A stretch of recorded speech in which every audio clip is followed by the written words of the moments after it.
गुरुर्ब्रह्मा गुरुर्विष्णुः गुरुरेव महेश्वरः गुरुस्साक्षात् परब्रह्म तस्मै श्रीगुरवे नमः। अज्ञानतिमिरान्धस्य ज्ञानाञ्जनशलाकया चक्षुरुन्मीलितं येन तस्मै श्रीगुरवे नमः।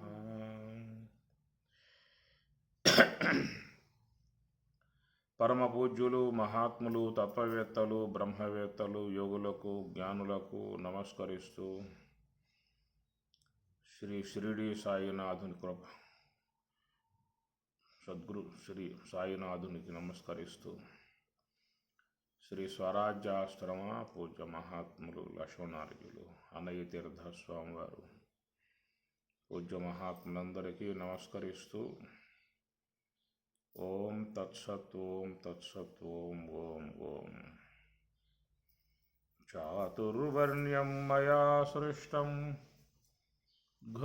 గుణకర్మ విభాగశః. చాతుర్వర్ణ్యం మయా సృష్టం గుణకర్మ విభాగశః. తస్య కర్తారమపి మాం విద్ధి అకర్తారం అవ్యయం. నమాం కర్మాణి లింపంతి నమే కర్మఫలే స్పృహ.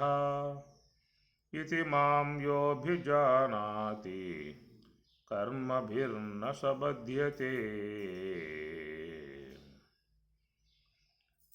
చాతుః వర్ణ్యం మయా సృష్టం గుణకర్మ విభాగశః. తస్య కర్తారం అపి మాం విద్ధి అకర్తారం అవ్యయం.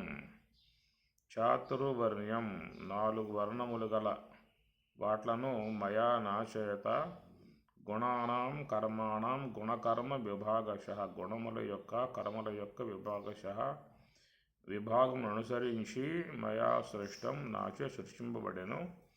తస్య కర్తారం అపి తస్య కర్తారం అపి కర్తగా ఉన్నప్పటికీ కూడా మాం నన్ను అకర్తారం అవ్యయం నాశరహితునిగా అకర్తారం కర్త కానివానిగా విద్ధి తెలుసుకొనుము. నమాం కర్మాణి లింపంతి మాం నన్ను అట్టి కర్మలు నలింపంతి అంటవు. నమే కర్మ ఫలే స్పృహ మే నాకు ఆ కర్మఫలముల యొక్క స్పృహ కూడా నాకు లేదు, ఇచ్చలేదు. ఇది ఈ ప్రకారముగా మాం నన్ను యహ ఎవడు అజానాతి అభిజానాతి తెలుసుకొనుచున్నాడు. కర్మభిః నసబధ్యతే కర్మభిః కర్మల చేత నా సహ బధ్యతే సహ అతడు నా బధ్యతే బంధింపబడడు. ఇది 2వ శ్లోకం అన్నమాట. అందువల్ల ఈ 4 వర్ణములు బ్రాహ్మణ క్షత్రియ వైశ్య శూద్ర అనేటువంటి యొక్క 4 వర్ణములు అనబడేటువంటివి నా చేత సృష్టింపబడ్డటువంటివి. తస్య వాటికి కర్తారం అపి కర్తగా ఉన్నప్పటికీ కూడా నన్ను అకర్తారం కర్త కానివానిగా విద్ధి తెలుసుకును అనేటువంటి విషయం మీద రాత్రి దాని వివరణ తాత్విక అంశములతో చక్కగా నడిచినటువంటి యొక్క అంశము, పారమార్థికంగా నడిచిన అంశము.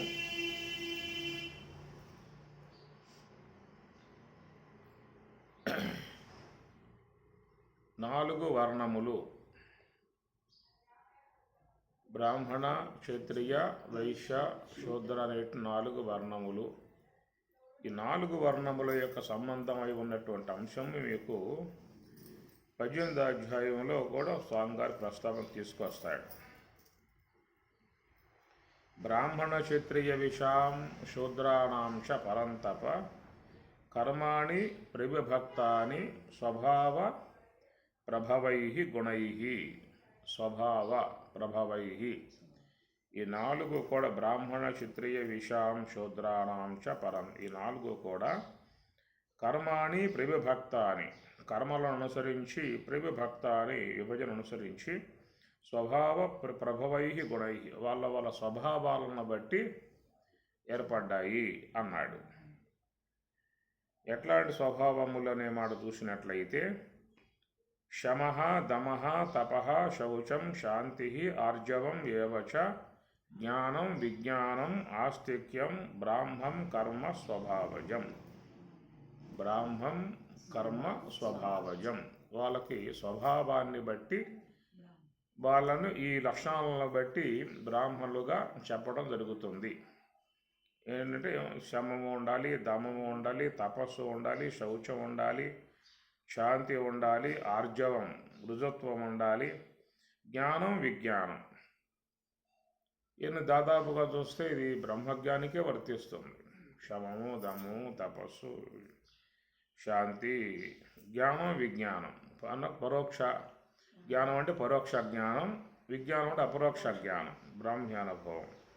ఈ జ్ఞానము విజ్ఞానము కలిగి ఉన్నటువంటిది ఆస్తిక్యం, ఆస్తిక్య బుద్ధి కలిగి ఉన్న విధానం. స్వభావజం, స్వభావము వాళ్ళకి ఆ స్వభావాన్ని బట్టి వారిలో ఉన్నటువంటి యొక్క లోపల ఏర్పడేటువంటి గుణములను అనుసరించి ఏర్పడేటువంటి స్వభావాలు కొన్ని ఉంటాయి వ్యక్తిలో. ఆ స్వభావాలను బట్టి ఆ గుణాలను బట్టి ఆ విధముగా వాళ్ళని బ్రాహ్మణులుగా చెప్పడం జరుగుతుంది అనేటువంటి మాట తీసుకొచ్చాడు. ఇంకో పాయింట్ ఏమొస్తుందంటే శమః దమః తపః శౌచం శాంతి ఆర్జవం జ్ఞానం విజ్ఞానం ఇవన్నీ లేకపోతే బ్రాహ్మణులు కాదా అన్నటువంటి పాయింట్ కూడా మళ్ళీ వస్తుంది ఇక్కడ. ఇది అంటే ఇవన్నీ ఉన్నటువంటి అతనిని స్వభావాన్ని బట్టి బ్రాహ్మణుడు తెలుసుకోవాలి. ఇది ఈ పాయింట్ ఇక్కడ. శౌర్యం తేజ ధృతి దాక్ష్యం యుద్ధే చాపి అపలాయనం దానం ఈశ్వర భావశ్చ ఛాత్రం కర్మ స్వభావజం. కాబట్టి ఛాత్రం క్షత్రియులుగా ఉన్నటువంటి వాళ్ళకు కూడా స్వాభావికముగా వచ్చేటువంటి యొక్క గుణాలు, ఆచరణాత్మకమైనటువంటి యొక్క లక్షణాలు ఇవన్నాడు. శౌర్యం శౌర్యం ఉండాలి, తేజస్సు ఉండాలి, ధృతి ధైర్యం ఉండాలి, దాక్ష్యం యుద్ధే చ అపలాయనం యుద్ధమునందు స్థిరముగా నిలబడాలి, దానం దానగుణం కలిగి ఉండాలి, ఈశ్వర భావ అందరినీ కూడా చక్కగా చూసేటువంటి సమదృష్టి కలిగి ఉండాలి. ఇవన్నీ ఉన్నటువంటి విధానం గల వారిని స్వాభావికమైన ఏర్పడ గుణాలను బట్టి వాళ్ళని క్షత్రియులుగా భావించాల్సి అన్నాడు. కృషి గోరక్ష వాణిజ్యం వైశ్యం కర్మ స్వభావజం. కృషి గోరక్ష, కృషి అంటే వ్యవసాయం చేయటము, గోరక్ష గోవులను సంరక్షించటము, వాణిజ్యం వ్యాపారం చేయటము, ఇది వైశ్యం కర్మ స్వభావజం. స్వాభావికముగా వచ్చినటువంటి యొక్క వైశ్య సంబంధమైనటువంటి యొక్క కర్మ అని అన్నారు. పరిచర్యాత్మకం కర్మ శూద్రశాపి స్వభావజం. కేవలం పరిచర్యలు సేవలు చేయటమే శూద్రుల యొక్క స్వాభావికమైనటువంటి కర్మ అని అన్నారు.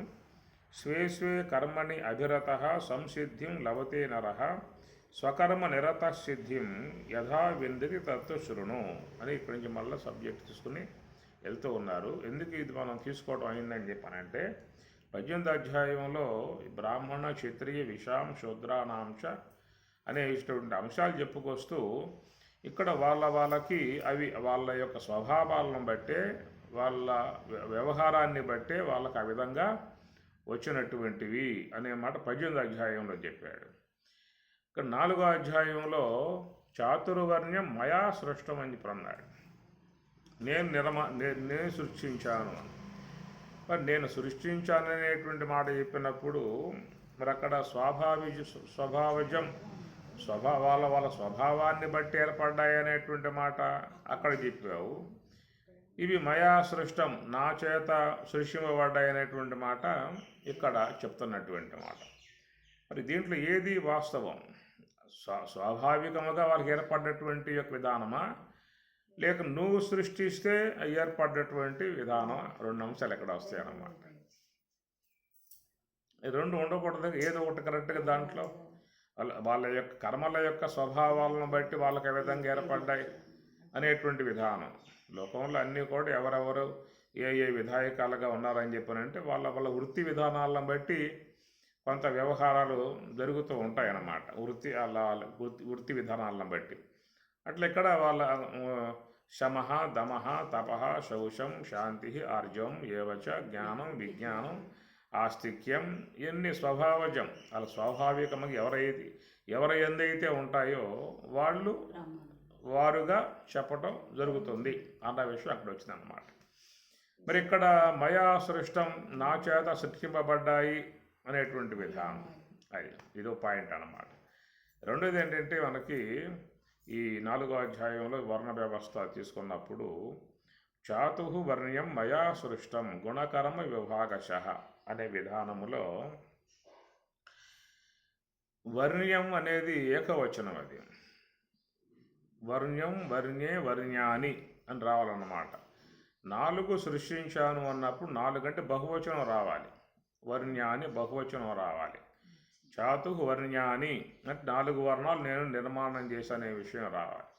చాతు వర్ణ్యం అంటే వర్ణ్యం ఒకదాన్ని, ఏకవచనం వర్ణ్యం. చాతు 4తో చేరి ఉన్నటువంటి ఒక్కటి నేను నిర్మాణం చేసినటువంటి విధానం అన్నాడు. కింద కూడా సర్వనామ శబ్దం వచ్చినప్పుడు తస్య కర్తారం అన్నాడు. తస్య అనేది ఏకవచనం, షష్ఠీ భక్తి ఏకవచనం, అది తస్య తయోహో తేషాం. కాబట్టి 4 అన్నప్పుడు తేషాం అని పదం వాడాలి. తేషాం అంటే వాటికి, తస్య అంటే దానికి అర్థం వస్తుందన్నమాట. ఆయన తేషాం అనే పదం వాడలేదు, తస్య దానికి, అది ఏకవచనం, అది దానికి అన్నాడు. ఇది మౌలికంగా ఉన్నటువంటి అంశం ఈ శ్లోకం అన్నమాట దీంట్లో. కనుక మయా సృష్టం ఉన్నదేమో ఒక అంశం అయితే, మయా సృష్టం అనేది కరెక్ట్ అయినట్లయితే అక్కడ స్వాభావికం అనే పదం వాడే అవకాశాలు లేవు. అక్కడ స్వాభావికముగా వాళ్ళ స్వభావాలను బట్టే, వాళ్ళ వ్యవహారాలను బట్టే, వాళ్ళ గుణాలను బట్టే అవి ఏర్పడ్డాయి తప్ప అనే మాట అక్కడ చెప్పినప్పుడు మయా సృష్టం అని ఎడ చెబుతప్పుడు ఇంకెక్కడ మయా సృష్టం అన్నప్పుడు ఇక అక్కడ స్వభావాన్ని బట్టి వచ్చేది విధానం కాదు. ఇక నువ్వు సృష్టించేసావు, అయిపోయింది, ఇక నిర్మాణం అయిపోయింది. కాబట్టి ఆ ప్రకారముగా మరి చూసినట్లయితే ఇక్కడ రెండోది 4 అనేటువంటి మాట దాంట్లో లేదు. వర్ణ్యం మామూలుగా వర్ణం అన్నప్పుడు రంగుకు అర్థం వస్తుంది, వర్ణం అంటే అక్షరానికి అర్థం వస్తుంది. వర్ణం అన్నప్పుడు కులానికి అర్థం వస్తుంది, అన్నమాట. అందువల్ల ఇక్కడ 4 వర్ణం అన్నప్పుడు కులముగా తీసుకున్నట్లయితే వర్ణ్యాని, 4 వర్ణాలని నిర్మాణం చేశా అనే మాట చెప్పాలి. అక్కడ 4 వర్ణములు చెప్పాల, 4తో చేరి ఉన్న ఒక వర్ణము నిర్మాణం చేశా అన్నాడు. కాబట్టి దాని మీద స్వామివారి తీసుకున్నటువంటి యొక్క విధానం ఏంటంటే 4తో చేరి ఉన్నటువంటి యొక్క వర్ణం ఒకటి అక్షరం, ఓంకారం. ఓంకారం అనేది 4తో చేరి ఉన్న అక్షరం. ఓం ఇది ఏకాక్షరం బ్రహ్మ.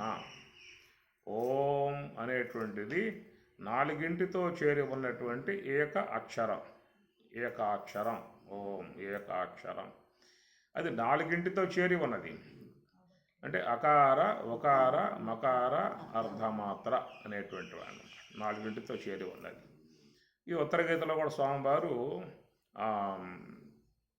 త్రిమాత్రం అర్ధమాత్రంచ ప్రణవస్య విశేషత, త్రిమాత్రం అర్ధమాత్రంచ ప్రణవస్య విశేషత, ప్రణవము యొక్క స్వరూపాన్ని గురించి చెప్పుతూ కృష్ణుడు ఉత్తర గీతలో త్రిమాత్రం అని చెప్పినట్టు అర్ధమాత్రంచ, త్రిమాత్రలతో కూడా చేరి అర్ధమాత్ర ఉన్నది, అర్ధమాత్రతో కలుపుకుంటే ఓంకారము అని చెప్పిన అన్నాడు. అయితే త్రిమాత్రలు అని చెప్పి మళ్ళీ పక్కన విడదీసి అర్ధమాత్ర అని చెప్పి అనటంలో గల కారణం ఏంటంటే సమస్త వ్యవహారం అంతా కూడా ఈ 3 ఎందు నడుస్తూ ఉంది ప్రస్తుతానికి. లోక వ్యవహారం అంతా కూడా మరి స్థూల దేహము, సూక్ష్మదేహము, కారణదేహమే. లోకములో అన్ని జీవులు, మానవులే కాదు, అన్ని జీవుల యొక్క వ్యవహారం అంతా చూసినట్లయితే స్థూల దేహంతో సంబంధాలు ఉన్నాయి, సూక్ష్మదేహంతో సంబంధాలు ఉన్నాయి, కారణదేహంతో సంబంధాలు ఉన్నాయి. మహాకారణంతో సంబంధం లేదు,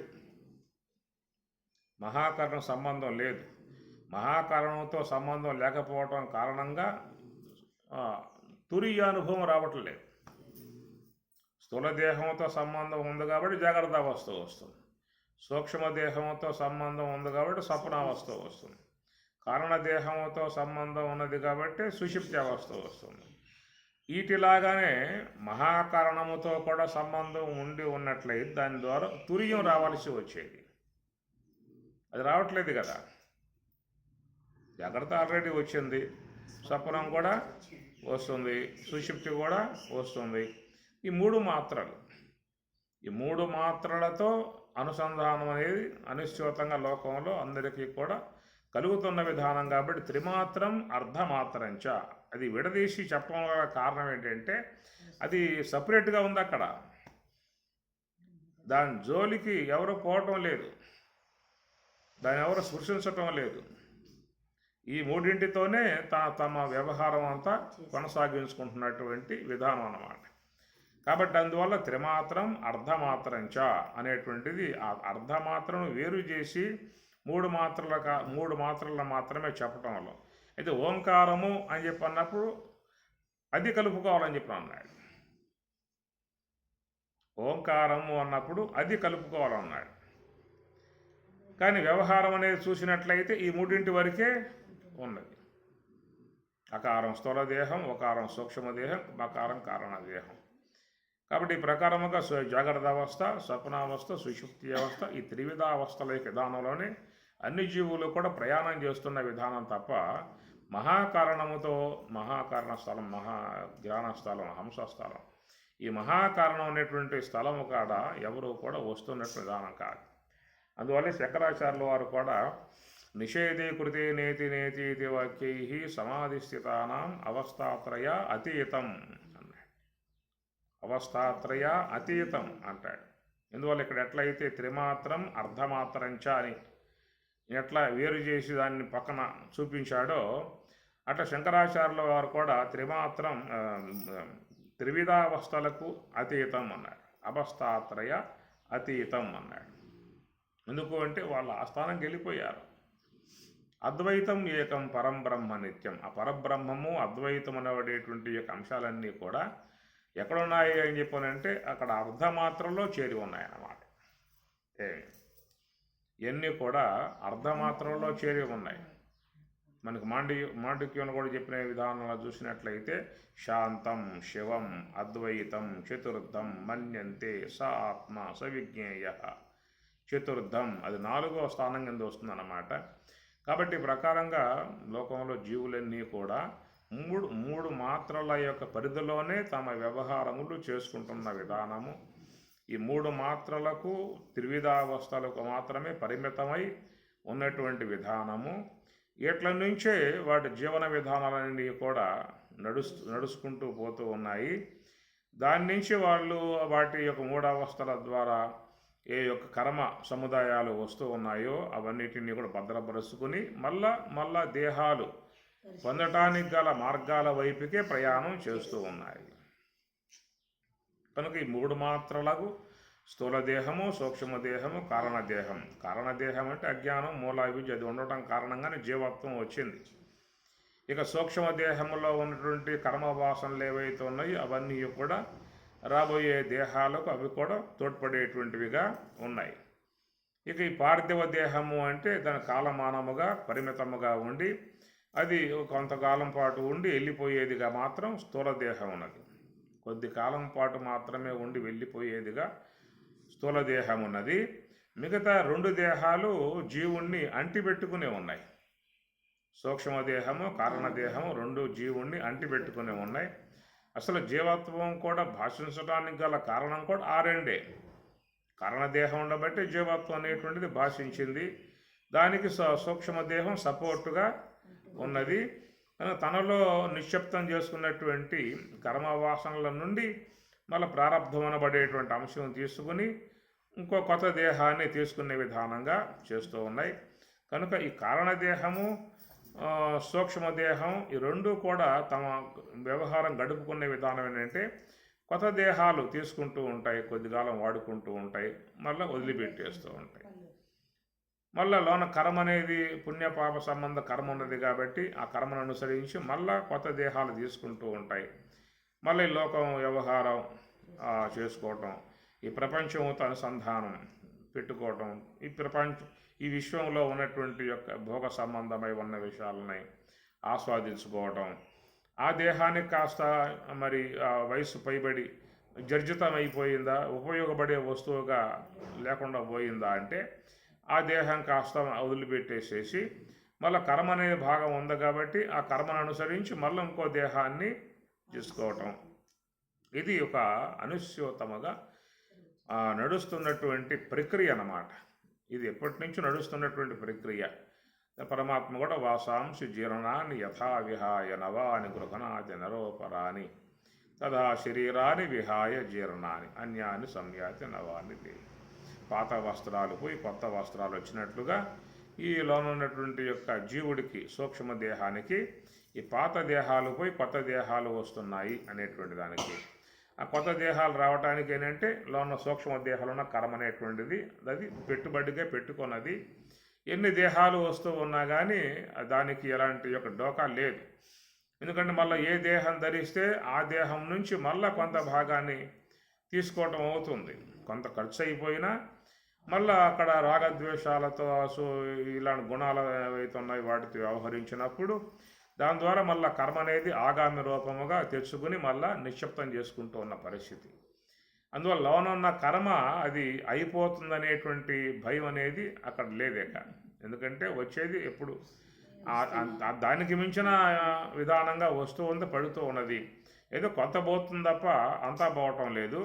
ఆ కొంత పోతే మళ్ళా దానికి తగిన విధానంగా రెట్టింపు విధానంగా మళ్ళీ తెచ్చి లోన పెట్టుకునే విధానం ఉంది. కాబట్టి ఇట్లా ఈ జీవుడు ఏ యొక్క వ్యవస్థ, ఈ జన్మ పరంపరల ఈ దేహములు ధరించే వ్యవస్థ అనేది పెట్టుకున్నాడో దానికి ఎలాంటి ఇబ్బంది లేని పరిస్థితిగా ఎప్పటికప్పుడు కర్మను సముపార్జన చేసుకోవడం, పెట్టుకోవటం, కొంత కర్మను దాన్ని మళ్ళా పెట్టుబడిగా పెట్టి దేహాలు తీసుకోవటం, ఇట్లా నడుస్తున్న విధానం. కాబట్టి ఈ స్థూల దేహము, సూక్ష్మదేహము, కారణదేహం ఈ మూడింటి వరకు మాత్రం పరిమితమై వీడు ఇట్లా సర్కిల్ చేస్తూ ఉన్నాడు, రౌండ్ వేస్తూ ఉన్నాడు. ఒకవేళ మానవ దేహాలు కాకపోయినా వేరే దేహాలైనా కానీ అవి కూడా అక్కడ కూడా భోగాలు ఉన్నాయి. వేరే దేహాలు తీసుకున్నా కానీ అక్కడ చూసేది, అక్కడ వినేది, అక్కడ తినేది, అక్కడ విషయ భోగాలు అక్కడ ఉన్నాయి. కాబట్టి ఏ ప్రాణికి కూడా ఆ ప్రాణికి ఆ జీవి యందు మక్కువ, ఆ జీవి యందు జీవించాలనేటువంటి యొక్క అపేక్షలు సంపూర్ణంగా ఉన్నాయన్నమాట. నీకెందుకు పిల్లి దేహము, దాంట్లో నీకేమున్నదే అని చెప్పారంటే అది చెబుతుంది, నాకు చాలా హాయిగా ఉంది, ఆనందంగా ఉంది, సంతోషంగా ఉంది కాబట్టి నా జీవితం నాకు ముఖ్యము, నా జీవితం నాకు ఉండాలి అనేటువంటిదే అవి పోరాటం చేస్తాయి. ఒకవేళ ఎవరైనా ఏమైనా చేయకపోతే కూడా ఆ చిన్న చిన్న జీవులు కూడా పరుగులు చేస్తూ ఉంటాయి, మమ్మల్ని కాపాడండి, ఎవరు దుర్మార్గుడు వస్తూ ఉన్నాడు అని. అంటే దేహాపేక్షలు అనేవి సృష్టిలో ప్రకృతి పరంగా వచ్చేస్తున్నాయి అన్నమాట. వాటి దేహ అపేక్షలు అన్నమాట. ఏ దేహం ధరించిన ప్రాణికి ఆ దేహమునందు ఒక అభిమానము, ఆ దేహమునందు ఉన్నటువంటి జీవన విధానము, నేను ఇంకా బతకాలనేటువంటి ఒక కోరిక అనేది స్వతసిద్ధముగా ఏ ప్రాణికైనా వస్తూ ఉంటాయి. కాబట్టి వీళ్ళు మరణ సమయం కనుక ఇలాంటి ఏదైనా వస్తే పెనుగులాడతాయి. అన్నీ కూడా చిన్న చిన్న జీవులు కూడా పెనుగులాడతాయి, చూస్తూ ఉంటారు టీవీలో వాటిల్లో కూడా ఎంత పెనుగులాడతాయో తన ప్రాణం కాపాడుకోవాలని చెప్పేసి. అలాగా మానవునికే కాదు, లోకంలో ప్రతి ప్రాణికి కూడా జీవించాలనేటువంటి ఒక అపేక్ష, ఆ జీవితం మీద ఉన్నటువంటి మక్కువ ఇవన్నీ ఉన్నాయన్నమాట. కాబట్టి ఈ ప్రకారంగా ఈ జీవుడు అనేక శరీరాలలో పరిభ్రమిస్తూ ఉంటాడు. తన యొక్క సూక్ష్మదేహంలో ఉన్న కర్మను ఈ పెట్టుబడిగా అనేక దేహాలను తీసుకుంటూ ఉన్నాడు. ఏ దేహంలోకి పోయినా ఆ దేహం సమర్థవంతంగా బతకటానికే వాడు ప్రయత్నం చేస్తున్న విధానం. కాబట్టి ఈ ప్రకారంగా మూడు కూడా అనుస్యూతముగా జరుగుతున్న కారణంగా త్రిమాత్రం అర్ధమాత్రంచ అని సపరేట్ చేసే విధానం. లేకపోతే త్రిమాత్రం పదం వాడకూడదు, చతురుమాత్రం అని చెప్పి అనాలి కదా, త్రిమాత్రం అనకూడదుగా.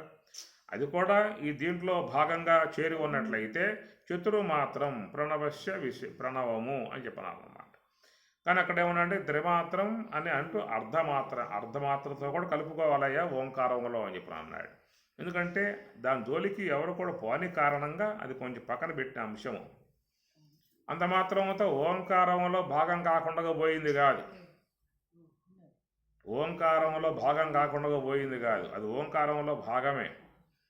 అది ఓంకారంలో భాగమై ఉన్నది కాబట్టి దాని యొక్క ఆశ్రయాన్ని పొందినప్పుడు వాళ్ళకి ఏం ఏర్పడుతుందంటే యోగ సమాధి ఏర్పడుతుంది.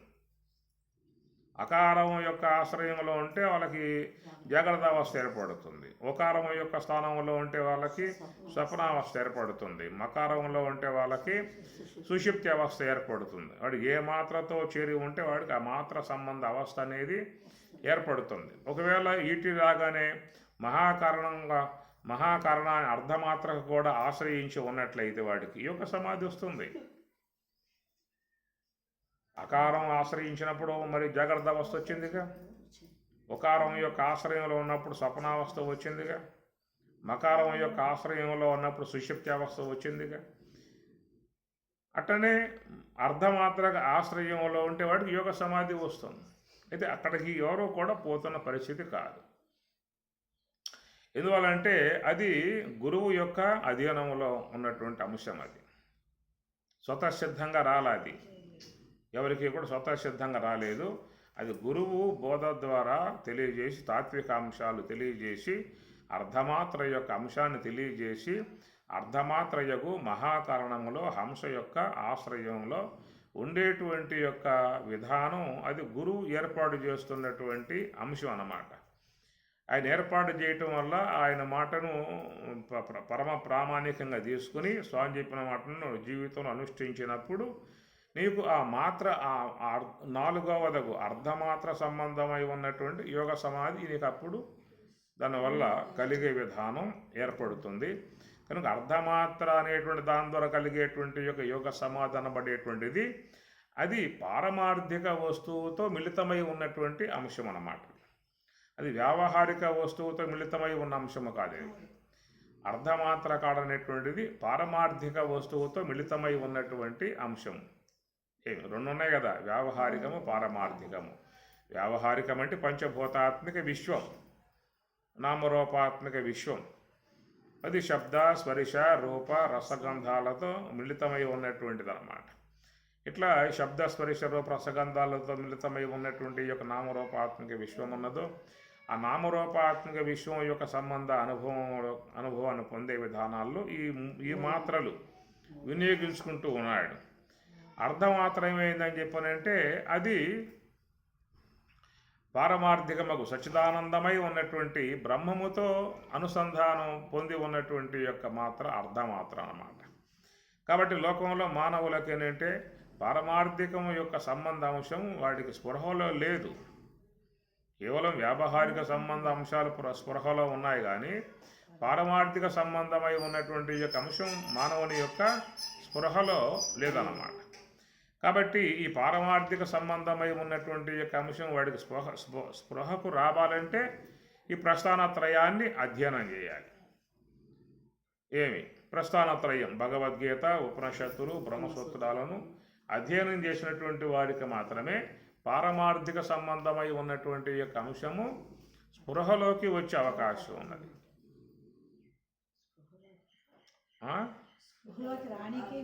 అది స్పృహ ఆయన ఇవ్వాలి, గురువు ఇవ్వాలి. మనకు ఇంకా ఈ మార్గం ఏముంది? ఇంకా మన గురువుని ఎందుకు ఆరాధిస్తున్నాము అని చెప్పానంటే మనకు ఆ యొక్క అంశాన్ని ఇచ్చేటువంటి వాడు కాబట్టి. అందువల్ల ఆ అర్ధమాత్ర అనేటువంటిది అర్ధమాత్ర సంబంధమై ఉన్నటువంటి యొక్క యోగ సమాధానపడేటువంటి స్థితి. ఇది అవస్థలు అన్నాం, దాన్ని స్థితి అన్నాడు. ఏషా బ్రాహ్మీ స్థితి పార్థ. దాని అవస్థ అని చెప్పి అనకూడదు అక్కడ. ఎందుకు? అది పరమార్థం, బ్రహ్మము యొక్క సంబంధాంశం. అది అవస్థ అని చెప్పినంటే బాధింపబడేది. అవస్థ అంటే బాధింపబడేది అది. ఇందువల్ల ఇక్కడ ఈ మూడు కూడా అజ్ఞానం వల్ల ఏర్పడేటువంటివి కాబట్టి బాధింపబడతాయి. ఇవి బాధింపబడతాయి, అది బాధింపబడేటువంటిది కాదన్నమాట. ఇప్పుడు జాగ్రత్త అవస్థ దాటి స్వప్నంలోకి పోయాము అంటే ఇది లేదు, స్వప్నంలో నుంచి జాగ్రత్తకు వచ్చావంటే ఇది లేదు, స్వప్నం లేదు. స్వప్నం నుంచి జాగ్రత్త అవస్థకు వస్తే అది లేదు. ఈ స్వప్నావస్థ నుంచి అటు వెళ్ళినట్లయితే ఇది లేదు. బాధింపబడతాయన్నమాట. అవస్థల చేత బాధింపబడేటువంటి విధానం అన్నమాట. కానీ బ్రహ్మం ఆ ప్రకారంగా బాధింపబడేటువంటిది కాదు, వెలిగింపజేయబడేటువంటిది కాదు. బ్రహ్మం అనేది నువ్వు జాగ్రత్త అవస్థలో ఉన్నా ఉన్నావు, స్వప్నావస్థలో ఉన్నా నీవు ఉన్నావు, సుషుప్తిలో ఉన్నా నీవు ఉన్నావు, యోగ సమాధిలో ఉన్నా నీవు ఉన్నావు. కానీ నీలో జాగ్రత్త అవస్థ లేదు, నీలో స్వప్నావస్థ లేదు, నీలో సుషుప్తి అవస్థ లేదు, నీలో ఈ మూడు లేవు. నీవు అన్నిట్లో ఉన్నావు. నేను జాగ్రత్త అవస్థలో ఉన్నాను, నేను స్వప్నావస్థలో ఉన్నాను, నేను సుషుప్తి అవస్థలో ఉన్నాను. జాగ్రత్త అవస్థలో స్వప్నము సుషుప్తి లేవు, స్వప్నావస్థలో జాగ్రత్త సుషుప్తి లేవు, సుషుప్తిలో జాగ్రత్త స్వప్నము లేవు. కానీ నేను జాగ్రత్త అవస్థలో ఉన్నా, జాగ్రత్త అవస్థ తెలుసుకుంటూ ఉన్నా, స్వప్నంలో ఉన్న స్వప్నాన్ని తెలుసుకుంటూ ఉన్నా, సుషుప్తిలో ఉన్న సుషుప్తిని కూడా విషయం చేసుకుంటూ ఉన్నా. కాబట్టి ఆ ఉన్నటువంటి వస్తువు పారమార్థికము.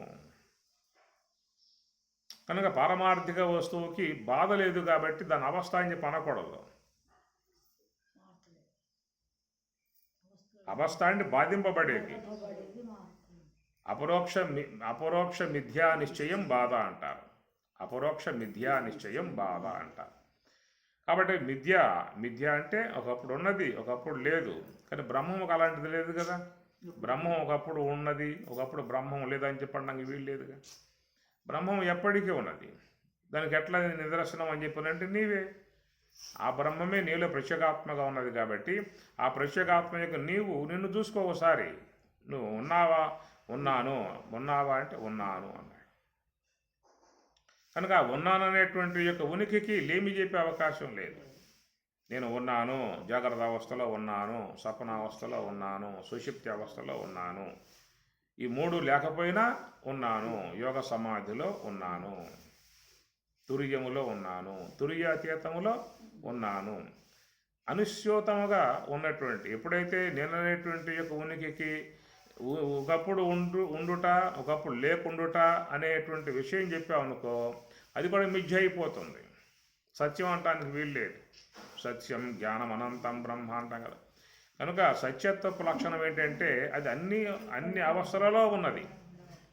అసత్యత్వపు లక్షణం ఏంటంటే ఇక్కడే ఉంటుంది తప్ప అక్కడ ఉండదు. త్రాటి మీద భాషించేటువంటి యొక్క సర్పము అది భ్రాంతి కాలంలో మాత్రమే ఉంటుంది. భ్రాంతి పోయిన తర్వాత ఇక ఆ వస్తువు లేదు ఇక అక్కడ. కనుక భ్రాంతి సమయంలో భాషిస్తుంది, యథార్థ సమయంలో బాధింపబడుతుంది.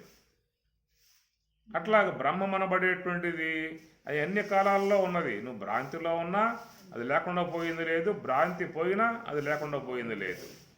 కనుక అది ఎల్లవేళలా ఉన్నది కాబట్టి అది బాధింపబడేటువంటి యొక్క వస్తువు కాదు. కాబట్టి దానికి సంబంధించినటువంటి యొక్క అంశానికి పోయినప్పుడు అది స్థితి. 4వది యోగ సమాధిని స్థితి అని చెప్పని అంటారు. ఈ మూడింటిని కూడా అవస్థలు అని చెప్పని అంటారు. ఈ వచ్చిపోయే విధానం కాబట్టి అవస్థలు అని చెప్పిన అర్థం. కాబట్టి ప్రకారముగా మరి త్రిమాత్రం అర్ధమాత్రంచ ఈ మూడు మాత్రలను వేరు చేసి 4వదిగా ఎందుకు విభజించి అక్కడ సపరేట్గా పెట్టాడు అని చెప్పనంటే ఆ భాగం నీకు స్పెండ్ అయి ఉన్నది అనగా అది స్పేరుగా ఉన్నది. అది నీకు ఎప్పుడు కోరుకుంటే అప్పుడు దాంట్లో పోవటానికి యోగ్యమై ఉన్నది. నువ్వు ఏనాడైతే నాకు ఈ పుట్టుకలు వద్దు, జన్మ పరంపరలు వద్దు, ఈ వేదనలు వద్దు అనేటువంటి భావం వస్తుందో ఆనాడు నీకు అది ఉపకరించేటువంటి అంశం అన్నమాట. ఆనాడు నీకు ఉపకరించేటువంటి యొక్క అంశము. కనుక లోకంలో అందరూ సాధారణంగా చాలా వరకు మళ్ళా పుట్టుకలే కోరుకుంటూ ఉంటారు. కామాత్మాన స్వర్గపర జన్మ కర్మ ఫలప్రదాం క్రియా విశేష భోగలం అనే అంశాలు ఉన్నాయి కదా. ఒకవేళ పుట్టుకలు కోరుకోకపోయినా కానీ వాడికి పుట్టుకలు వచ్చే విధానం ఉంది. పుట్టుకలు కోరుకోకపోయినా పుట్టుకలు కోరుకుంటేనే వస్తాయండి, కోరుకోకపోతే రావా అన్న విషయం కాదు. వాడు కోరుకున్నా కోరుకోకపోయినా అది వచ్చే విధానం. అది అతనిలో ఆ యొక్క ప్రక్రియ అది కంటిన్యూగా వచ్చేస్తూ ఉంది. ఎందుకంటే తను సంపాదించుకున్న కర్మలు వచ్చి సూక్ష్మ దేహంలో పడ్డ సంచిత కర్మ, దాని నుంచి వచ్చేటువంటి ప్రారంధ కర్మ, దాని ద్వారా కలిగే దేహములు, మళ్ళీ దేహం ద్వారా జీవితంలో సంపాదించుకునే మళ్ళీ ఆగామి కర్మలు, అవి వచ్చి మళ్ళీ సూక్ష్మ దేహంలో పడిన విధానాలు, ఇవి వాడు జన్మ కోరుకోకపోయినా కానీ జన్మ విధానాలు వచ్చే విధానం. జాతస్య హి ధ్రువో మృత్యు ధ్రువం జన్మ మృతస్య చ తస్మాత్ అపరిహార్యార్థే అని ఆయన పదం. అపరిహార్యార్థే తప్పింప శక్యం కానటువంటి విధానము. నువ్వు ఒకవేళ వద్దు అని చెప్పి అనుకున్నా కానీ అవి ఆగవు. నువ్వు కోరుకోవాల్సిన అవసరం లేదు. నువ్వు వద్దని అనుకున్నా కానీ అవి ఆగవు. ఎందుకు? ఆ కర్మ నెట్టుకొస్తుంది. ఆ కర్మ అనేది వేగం దేహాలు నా ప్రకారంగా తీసుకొస్తుంది. కాబట్టి ఇది ప్రతి ఒక్క వ్యక్తిలో కూడా స్వాభావికముగా ఏర్పడి ఉన్నటువంటి యొక్క అంశం అన్నమాట. అవి వచ్చేస్తాయి. నువ్వు ఏనాడైతే వీటి విషయం మీద నాకు ఈ పుట్టుకలు వద్దు, ఈ జన్మ మరణాలు వద్దు, ఈ భవసాగరం వద్దు అనేటువంటి భావం ఏదో ఒక పూట వస్తుంది వాడికి. ఉన్నటువంటి మానవ సముదాయం అందరికీ వస్తుందా అంటే అందరికీ రాదు. ఎవడో జిజ్ఞాస కూడా ఉంటాడు. జిజ్ఞాసి ముముక్షత్వం గల వాళ్ళు ఏ కొద్ది మంది ఉంటారు. ఆ కొద్ది మంది ఉన్నటువంటి వాళ్ళ కోసముగా స్పేరుగా ఉంచినటువంటి అంశం అన్నమాట ఇది. అక్కడ స్పేరుగా ఉన్నటువంటి అసలు అంశం లేకపోతే ఇటు పోయే అవకాశాలు లేవు కదా. అసలు ఆ అంశం లేకపోతే నీకు భగవద్గీత లేదు, ఉపనిషత్తుల్లో ఏమి లేవు. ఇవన్నీ ఎందుకు ఉన్నాయి అని చెప్పానంటే ఇక్కడ స్పేరుగా ఉన్న అంశం అన్నమాట. భగవంతుడు అక్కడ ఎప్పటికైనా ఎవరైనా దానికోసం వస్తారేమనే భావనగా సపరేట్గా పెట్టి ఆయన ఉంచిన అంశం. అసలు ఆ అంశం పెట్టి ఉండకపోతే ఈయన ఈ గీత చెప్పేవాడు కాదు, ఉపనిషత్తులు ఈశ్వరుడు ఇచ్చేవాడు కాదు. ఉందే కదా. కాకపోతే ఒకవేళ ఇవేమన్నా జాగ్రత్త అవస్థ కోసం ఇచ్చి ఉంటాడా? ఎందుకు దానికోసం ఎందుకు ఇవ్వాలి? అది ఆల్రెడీ వస్తుంది. అది ప్రారంభంలో భాగమై ఉన్నాయిగా. జాగ్రత్త అవస్థ కోసం ఏమన్నా ఇచ్చి ఉంటారా? ఉపనిషత్తులు భగవద్గీత ఏమన్నా స్వప్నావస్థ కోసం ఏమన్నా ఇచ్చి ఉంటారా? సుషుప్తి అవస్థ కోసం ఇచ్చి ఉంటారా? అవి ఒకవేళ అప్రాప్తమై ఉంటే ఒకవేళ చెప్పాల్సి వచ్చేదేమో వాటి గురించి కూడా. అప్రాప్తమై లేవుగా. జాగ్రత్త అవస్థ అప్రాప్తమై ఉందా? స్వప్నం అప్రాప్తమై ఉన్నదా? సుషుప్తి అప్రాప్తమై ఉన్నదా? నిత్యం ప్రాప్తంలో ఉన్నాయి. 1 by 1 ఒకటి తర్వాత ఒకటి లైన్లో ఉన్నాయన్నమాట. ఏమ్మా నువ్వు ఉన్నావు కదా, నువ్వు పక్క తోలుగు, నేను రావాలని చెప్పి ఉంటాను. అది వచ్చి కూర్చుంటా. నేను ఇంకా కాలేదు నీ పని, ఇంకా నాకు ఇంకా రావాలి, నేను తప్పుకో అని చెప్పి ఉంటుంది. మూడవది అది వచ్చి కూర్చుంటాం. ఎందుకంటే ఇవి గుణములతో ముడిపడి ఉన్న వ్యవహారం కాబట్టి, ఈ ప్రకారం గుణబద్ధుడే ఉన్నవాడు జీవుడు కాబట్టి ఈ గుణములతో వ్యవహారం ఉన్నటువంటి దానం త్రివిధావస్థలు. సాత్విక జాగ్రత్త సంబంధ వ్యవహారం, స్వప్నం రజోగుణ సంబంధ వ్యవహారం, సుషుప్తి తమోగుణ సంబంధ వ్యవహారం. జాగ్రత్త సంబంధ వ్యవహారముగా సాత్విక సంబంధ వ్యవహారముగా జాగ్రత్త అవస్థ వస్తుంది. రజోగుణ సంబంధ వ్యవహారముగా స్వప్నావస్థ వస్తుంది. తమోగుణ సంబంధ వ్యవహారముగా సుషుప్తి అవస్థ వస్తుంది. కాబట్టి ఈ ప్రకారంగా ఈ జీవుడు అనబడేటువంటి వాడు ఈ 3 గుణములతో మిళితమై ఉన్నాడు. గుణబద్ధుడు జీవుడు, గుణాతీతుడు దేవుడు అని చెప్పాను కదా. గుణబద్ధుడు జీవుడు కాబట్టి ఆ గుణములు ఈ జీవులను తిప్పుతూ ఉన్నాయి. కాసేపు సాత్వికం లాక్కుపోతుంది, కాసేపు రజోగుణం లాక్కుపోతుంది, కాసేపు తమో గుణం లాక్కుపోతుంది, సుషుప్తిలో పడేస్తుంది. అది వదిలిపెడితే మళ్ళీ రజస్సు లాక్కుపోయి స్వప్నంలో పడేసుకుంటుంది. అది వదిలితే జాగ్రత్త అవస్థకు లాక్కుపోయి సాత్వికం అక్కడ పడేసుకుంటుంది. ఇది లోకంలో ఈ 3 గుణములు ఈ జీవుడితో ఆడుకుంటూ ఉన్నాయి, తిప్పుకుంటూ ఉన్నాయి. నువ్వు కావాలని చెప్పండి వస్తున్న నిద్ర వస్తే నువ్వు ఆపగలుగుతావా? ఇప్పుడు ఉపన్యాసం వెంటనే మన వాళ్ళు సోలిపోవటం వల్ల, ధ్యానంలో కూర్చోవటం వల్ల, సోలిపోవటానికి కూర్చున్నారా ధ్యానంలో?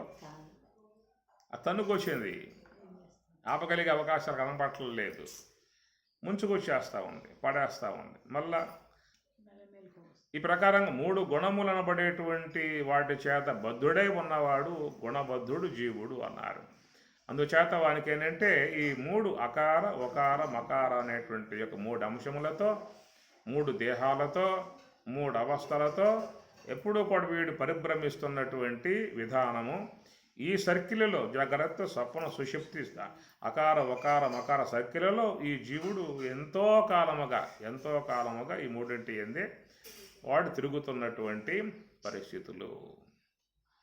కానీ భగవంతుడు మాత్రం స్క్వేర్గా పెట్టి ఉంచాడు. చూద్దాం, వాడు ఎప్పుడో వస్తాడు, వచ్చినప్పుడు పారమార్థికంలోకి వెళ్ళిపోతాడు వాడు. అటు పోయిన వాడేక అంతే, ఇక వాడు వచ్చే అవకాశాలే ఉండవేక. ఎత్త గత్తవా నని వర్తంతే పద్దామ పరం, వచ్చే అవకాశాలు లేవేక. అదొక్కటి సపరేట్గా పెట్టి ఉన్న అంశం కాబట్టి అది అర్ధమాత్ర అన్నాడు. త్రిమాత్రం అర్ధమాత్రంచ ప్రణవస్య విశేషత. కాబట్టి త్రిమాత్రం అని అంటూనే పక్కన దాన్ని కలిపిన దాన్ని అర్ధమాత్రగా చేశాడు. అది పూర్తి మాత్రగా చేయలేదు, అది అర్ధమాత్రగా చేశాడు అక్కడ. ఈ మూడు మాత్రం మాత్రల కాలంగానే చెప్పుకొచ్చిన విధానం అది అర్ధమాత్ర అనే విషయం అది చెప్పాడు. అంటే ఏమిటి అక్కడ అర్థం అంటే, ఈ మూడు మాత్రల కాలాలలో మీరు పూర్ణముగా వ్యవహారాలు చేసుకోవచ్చు. ఇక్కడ వ్యవహారం చేసే అవకాశాలు లేవేక. ఇది వ్యవహారాలు చేసే అవకాశాలు లేవు. ఉన్న వ్యవహారాలు మొత్తం ఉపశమించేటువంటిది విధానం అది. అందువల్లే అర్ధమాత్ర అన్నాడు. మాత్ర కాలంలోనే నీకు వ్యవహారం ఉంటుంది, అర్ధమాత్రలో వ్యవహారం ఉండే అవకాశాలు లేవు. అందుచేత దానిని అర్ధమాత్ర అని అడగబోయావు అంటే అన్నీ కూడా ఇక ఉపశమించే విధానం ఏర్పడుతుంది. జ్ఞానేంద్రియములు జడమవుతాయి, కర్మేంద్రియాలు జడమవుతాయి, మనోబుద్ధ్యాదులు జడమవుతాయి. ఈ దశవద వాయువులు కూడా పూర్తిగా ఆగిపోతాయి. మొత్తం కూడా ఆగిపోయే విధానం అక్కడ ఉంటుందన్నమాట. ఇక్కడ ఏంటంటే మొత్తం కూడా పనిచేసేటువంటి విధానం అంతా కూడా ఇక్కడ ఉంటుంది ఈ మూడు అవస్థలలో. అయితే మూడెందుకు ఇట్లా సపరేట్గా వస్తున్నాయని చెప్పానంటే, ఒకదానిలో ఈ దశేంద్రియాలు పనిచేస్తూ ఉంటాయండి. దశేంద్రియాలు పనిచేసే కాలంగా ఉన్నదాన్ని జాగ్రత్త అవస్థగా అని చెప్పండి. దశేంద్రియములు పనిచేయకుండా ఒకే ఇంద్రియం మాత్రమే పనిచేసే విధానముగా ఉన్నటువంటి దానిని స్వప్నావస్థ అన్నారు. ఈ దశేంద్రియములు, ఈ యొక్క అంతరేంద్రియము, మనస్సు ఇవేవి పనిచేయకుండా దశవిధ వాయువులు పనిచేసేటువంటి కాలముగా ఉన్నదానిని సుషుప్తి అవస్థ అన్నారు. దశవిధ వాయువులు పనిచేస్తూ ఉన్నాయి సుషుప్తి అవస్థలో ఉన్నప్పుడు. కాబట్టి జాగ్రత్త అవస్థలో ఉన్నప్పుడేమో దశేంద్రియాలు పనిచేస్తాయి, ఇవి కూడా ఉంటాయి, వాయువులు కూడా ఉంటాయి. సుషుప్తి అవస్థకు పోయినప్పుడు దశేంద్రియములు అంతరేంద్రియం పనిచేయకుండా దశవిధ వాయువులు మాత్రం ఉంటాయన్నమాట.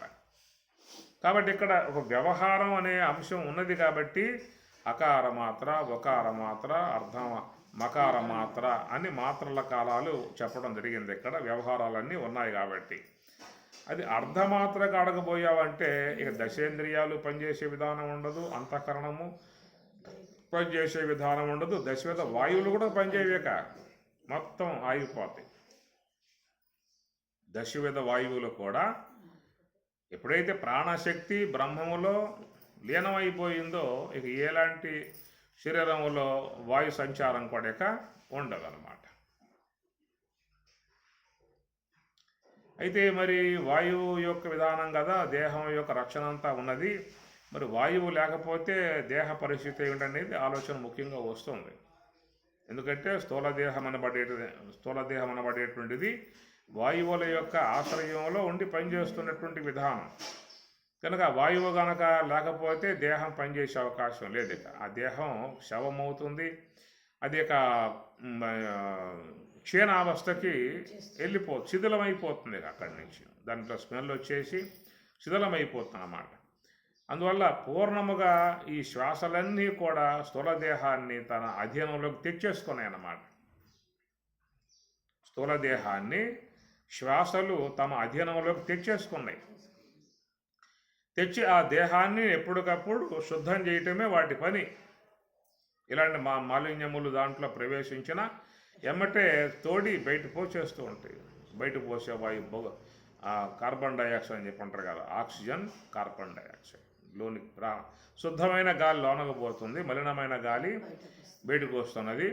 ఇట్లా అనుశ్యోతముగా లోన ఉన్నటువంటి యొక్క మాలిన్యములు కడుగుతూ స్థూలదేహాన్ని సంరక్షణ చేస్తూ దానికి మంచి బతుకుని కలగజేసి జీవనం కలగజేసి ఉన్నట్టు విధానంగా ఉన్న శ్వాసలు మరి యోగ సమాధి అనేటు అంశము ద్వారా కనుక మొత్తం లైవ్ అయిపోయి ఉన్నట్లయితే ఈ మరి స్థూలదేహ పరిస్థితి ఏమిటండి అనే మాట కూడా వస్తుంది అక్కడ. దానికి ఏంటంటే మనకి దాని సంరక్షణ విధానం అంతా కూడా ఈశ్వరుడు సిద్ధం చేసి ఉంచాడు. యోగ సమాధి పొందినప్పుడు ఆ వాయువులన్నీ కూడా మొత్తం ఆగిపోయినప్పటికీ కూడా తన సంరక్షణ అనేటువంటి యొక్క అంశంలో ఈశ్వరుడే ఒక విధానాన్ని సిద్ధం చేసి ఉంచినటువంటి విధానం. త్వం తదాప ఆపో జ్యోతి రసోమృతం బ్రహ్మభూ భువ సువ ఓం అని మన మంత్రపుష్పంలో వచ్చేటువంటి మాట. భూహు భువ సువ ఓం అనగా భూహు వ్యాకృతి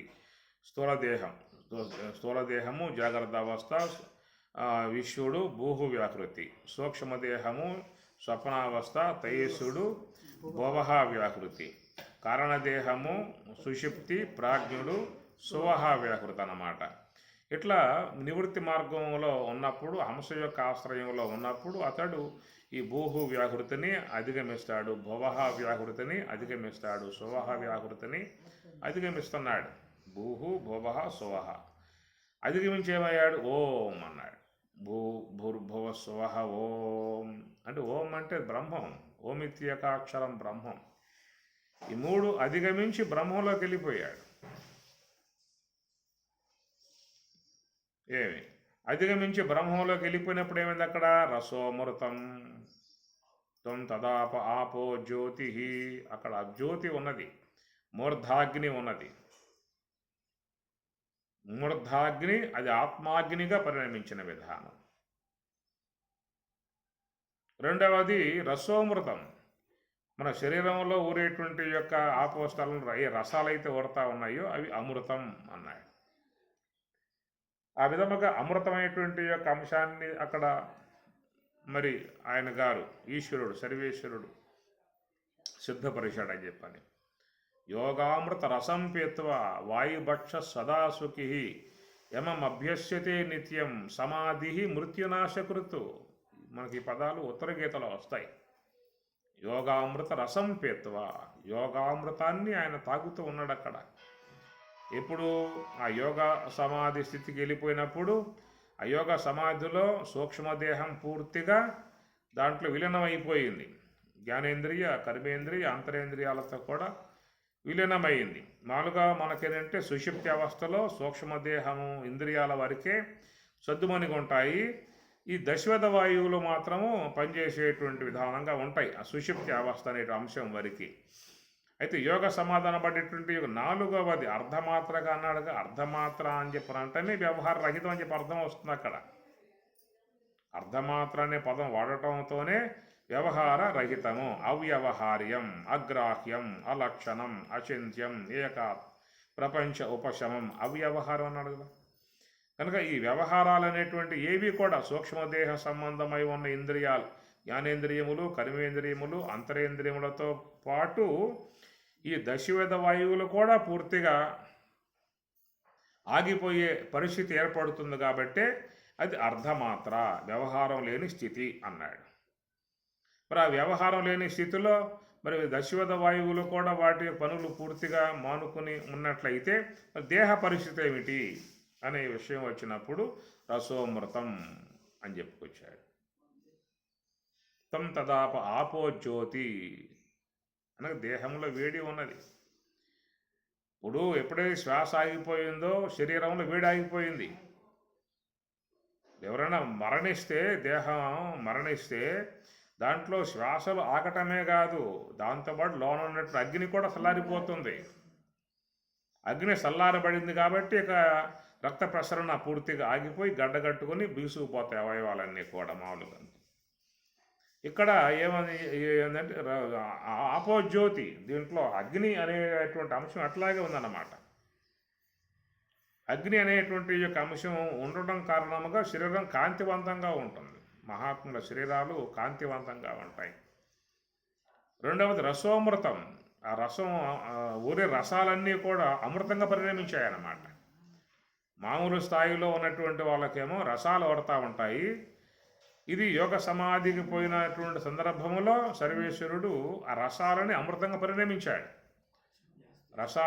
రసాలను అమృతముగా పరిణమింపజేయటం కారణంగా అమృతం ఈ దేహాన్ని కాపాడేదిగా ఉన్నది. అంతకుముందు ఏ యొక్క శ్వాసలైతే రక్షణగా ఉన్నాయో ఆ రక్షణగా ఉన్న శ్వాసలు కూడా పూర్తిగా ఆగిపోయిన పరిస్థితి కాబట్టి ఆ రక్షణ భారం అమృతం వహించిన విధానం ఎక్కడ. ఆ దేహాన్ని అట్లాగే కాపాడి ఎంతవరకు వాడు యోగ సమాధిలో ఎంతవరకు ఉంటాడో, ఎన్ని గంటలు ఉంటాడు, ఎన్ని రోజులు ఉంటాడో మనకు తెలియదు అన్నమాట. లోనకు పోయిన తర్వాత ఎప్పటికి వస్తాడు ఉత్థానావస్థకి, ఎప్పటికైనా రావచ్చు. పంచాత్మికంబైన పవనమ్ముని గృహీతమైనది భవదింద్రియంబులు మనమునందాగబడ్డవి అవియును నదియును బుద్ధి ఎందు దిగించి శుద్ధమైన నాలవ తెరవున. ఆ నాలవ తెరవే అర్ధమాత్ర. నాలవ తెరవంలోలతారహితములుగాగా అన్నియును సంకలితముగా అంచిత క్షేత్రజ్ఞునందు గూర్చినవాడ, అంటే బ్రహ్మములో లయింపజేసినవాడ, శుద్ధ బ్రహ్మములో చేరిపోయినవాడ.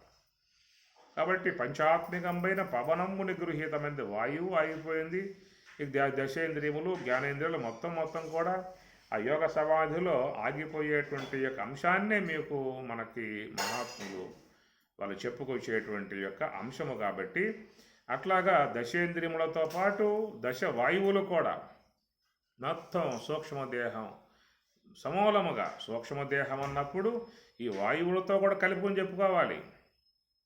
ఏకోన వింశతి ముఖ, 19 ముఖాలని చెప్పి అన్నప్పుడు జ్ఞానేంద్రియములు, కర్మేంద్రియములు, పంచవాయువులు, మనస్సు, బుద్ధి, అహంకారం మొత్తం చేరే 19 అన్నమాట. కాబట్టి సూక్ష్మదేహములో ఇంద్రియాలే కాదు, ప్రాణవాయువులు దాన్ని చేరున్నాయి. ప్రాణశక్తితో కూడా కలిసి ఉండేది సూక్ష్మదేహం అన్నమాట. కాబట్టి ప్రాణములు అయితే మనకు సుషుప్తి అవస్థలో సూక్ష్మదేహములో కొన్ని భాగాలు ఇంద్రియముల యొక్క అంశములు మాత్రమే అక్కడ తమ చలనం కదలికలు తగ్గిపోయి సద్దుమణుగుతుంది తప్ప మిగతా దశ పంచవాయువులు వాటి వ్యవహారం ఉందన్నమాట. ఎందుకంటే పంచవాయువులు అనేటువంటి వాటిలను వ్యవహారం కలిగి ఉంటేనే ఈ పార్థివ దేహం అనే దానికి రక్షణ ఉండే అవకాశం ఉన్నది. ఇంద్రియాలతో పాటు సూక్ష్మదేహంలోనే ఉన్నాయి, ఇంద్రియాలు ఉన్నాయి, ప్రాణవాయువులు ఉన్నాయి.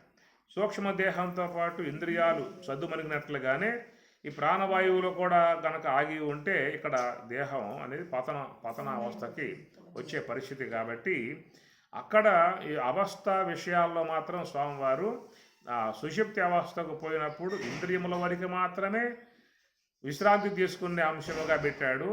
ఆ సూక్ష్మదేహంలో ఉన్నటువంటి ప్రాణవాయువులో మాత్రము వాటి సంచార విధానాన్ని అట్లాగే పెట్టాడు.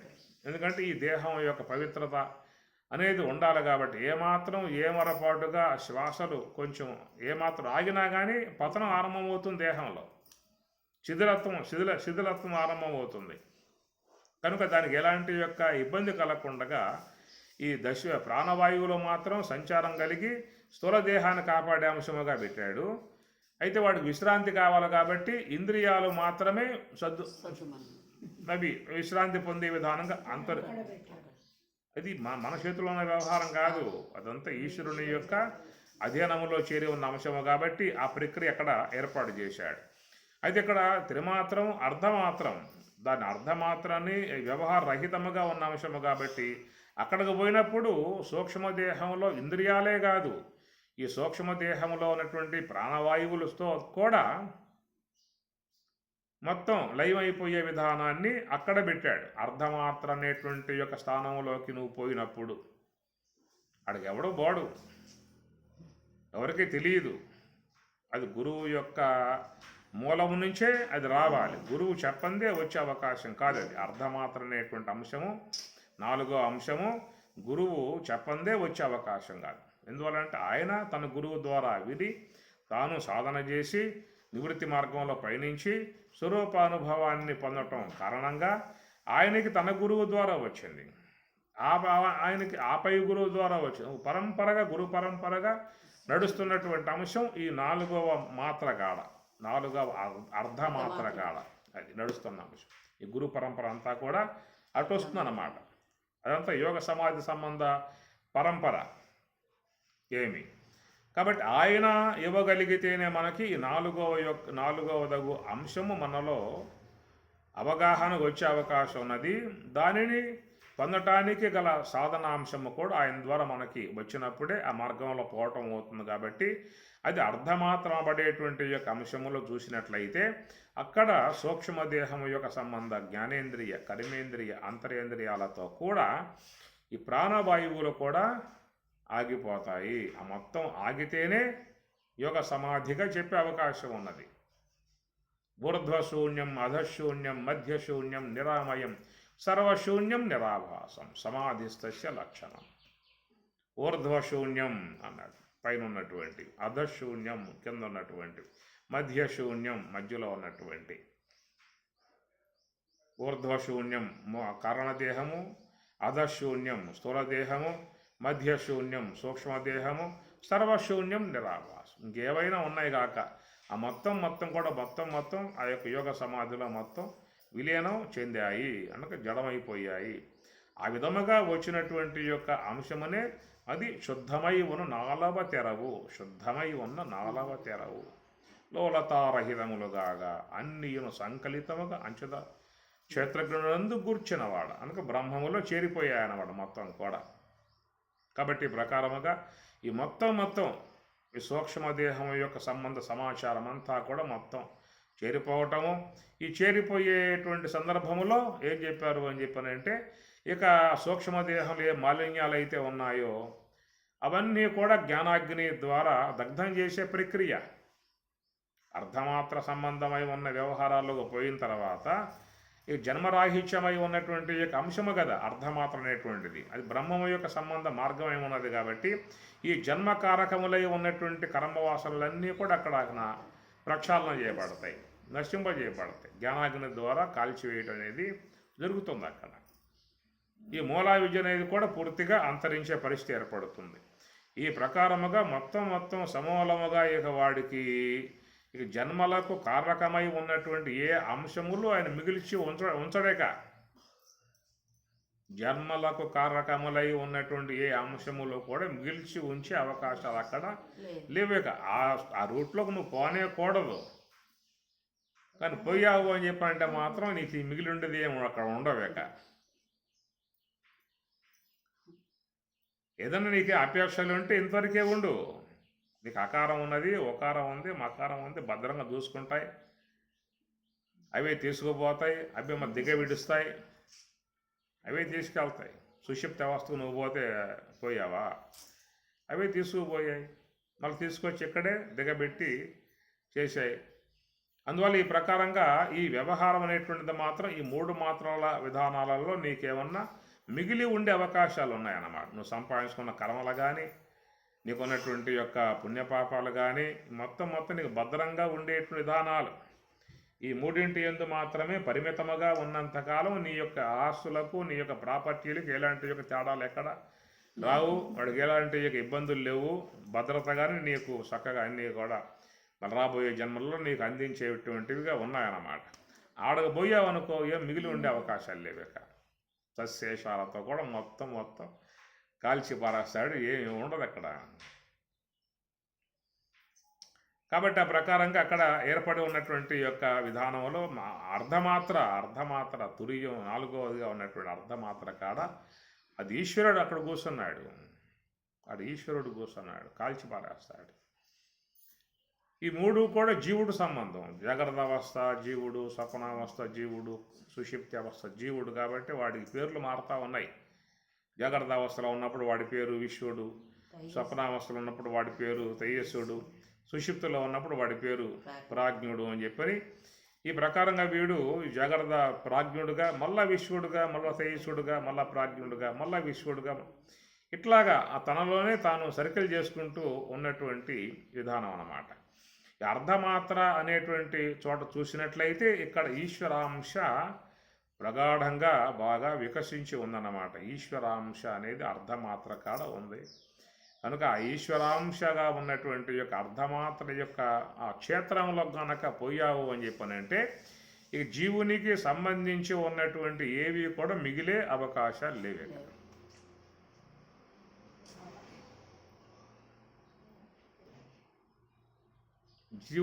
జీవుడే లేడు. ఇంకా జీవుడికి సంబంధించి ఏముంటే అసలు జీవో దేవ సనాతన.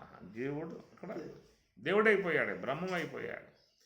కాబట్టి జీవుడే లేనప్పుడు జీవునికి సంబంధించినటువంటి ఇంకేముంది అక్కడ, ఇంకా అవి కూడా మొత్తం పోయినాయి, ఇంకేం లేవాక మొత్తం లైవ్ అయిపోయి వాడు బ్రహ్మమే అయిపోతున్నటువంటి విధానం. కాబట్టి కనుక ఇక్కడ స్వామివారు చాలా ఆ పదాలు వాళ్ళు వాడే విధానాలు చూసినట్లయితే ఎంత లోతు భావనతో, ఎంత సూక్ష్మ అర్థాలతో ఆ పదజాలాన్ని అట్లా వాళ్ళు వాడతారు. ఇట్లా ఉన్నటువంటి ఆ విధంగా మరి ఉత్తర గీతలో వచ్చిన అంశముగా త్రిమాత్రం అర్ధమాత్రంచ, అర్ధమాత్రతో కూడా కలుపుకుంటే అది 4 అనే అంశం వస్తుంది. కాబట్టి చాతుహు వర్ణ్యం మయా సృష్టం, ఆ 4తో చేరి ఉన్న దానిని ఒకదాన్ని వర్ణ్యం, ఒక అక్షరాన్ని, వర్ణం అంటే అక్షరం, కులం కాదు. కులం యొక్క సంబంధ అంశం మీకు 18 అధ్యాయం అది చెప్పుకొచ్చాడు. శమః దమః తపః శౌచం ఆర్జవం ఆస్తిక్యం జ్ఞానం విజ్ఞానం ఆస్తిక్యం బ్రాహ్మం కర్మ స్వభావజం. అది వాళ్ళ స్వభావాలను బట్టి వచ్చిన విధానాలు. అవి వాళ్ళ జీవన విధానాలలో అవన్నీ కూడా చేరుకుపోయి ఉంటాయి. ఇక్కడ చెప్పిన అంశం ఏంటంటే వర్ణ్యం అన్నప్పుడు అక్కడ 18 అధ్యాయంలో కులానికి సంబంధించిన అంశంగా అక్కడ తీసుకోవాలి. ఇక్కడ వర్ణ్యం అన్నప్పుడు ఏకవచనంలో ప్రయోగం జరిగింది కాబట్టి అక్షరం తీసుకోవాలి అర్థం. అక్కడ అక్షరానికి వర్ణం అంటారు, కులానికి వర్ణం అంటారు, రంగుకి వర్ణం అంటారు. ఇక్కడ అర్థం ఏంటంటే అక్షరం. ఎందుకు తీసుకోవడం జరిగిందని చెప్పానంటే చాతుహు వర్ణ్యం, 4తో చేరి ఉన్నది ఒకటే అన్నాడు. 4 అని చెప్పలేదుగా. వర్ణ్యాని చాతుహు వర్ణ్యాని 4 సృష్టించా అని చెప్పానంటే అప్పుడు 4 తీసుకోవాలి. అక్కడ నాకు 4 అని చెప్పి ఆయన పదాల వాళ్ళు 4తో చేరి ఉన్నది ఒకటి అన్నాడు. ఆ ఒక్కటేమిటయ్యా అంటే ఓంకారం. 4తో చేరి ఉన్నది ఒకటి, దాంట్లో 4 ఉన్నాయి. అకార వకార మకార అర్ధమాత్రాన్ని 4 ఉన్నాయన్నమాట. కానీ 4తో చేరి ఉన్నటువంటి ఒక్కదానిని నేను నిర్మాణం చేశాను అంటే అర్థం ఏంటంటే బ్రహ్మము యందు ఓంకారం అనేది ఆదిలో ఏర్పడెను. బ్రహ్మమునందు ఆదిలో ఓంకారం ఏర్పడెను. ఆ ఓంకారము నుండే ఈ విశ్వ జగత్తంతా వ్యాప్తి చెందెను. అంటే ఆ ఓంకారమునందే ఈ త్రిమూర్తులు కూడా ఆవిర్భవించెను. ఆ ఓంకారము నుండి జగత్తంతా కూడా నిర్మాణాత్మకముగా వచ్చాను అనే.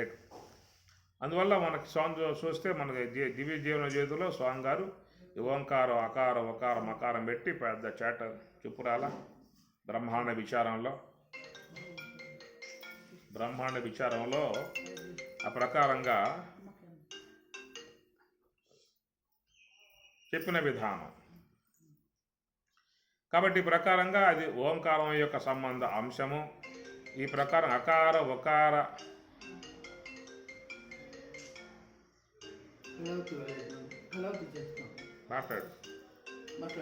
మాట్లాడు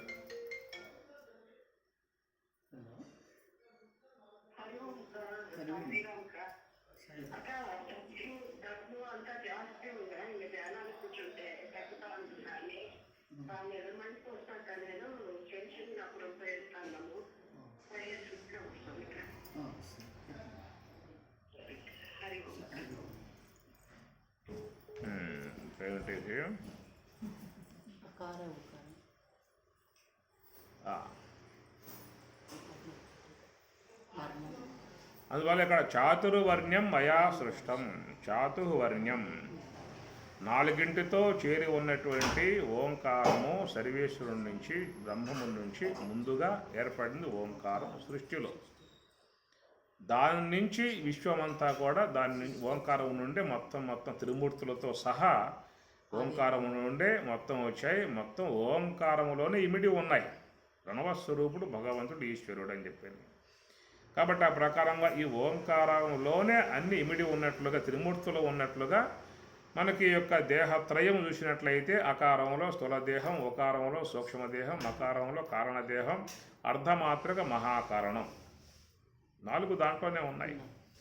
ఇది గుణానాం కర్మాణం విభాగశః, గుణములు కర్మలు వాడికి ఉన్నాయన్నమాట. అందువల్ల స్థూలదేహ గుణములు వీటి యొక్క సంబంధ కర్మలు.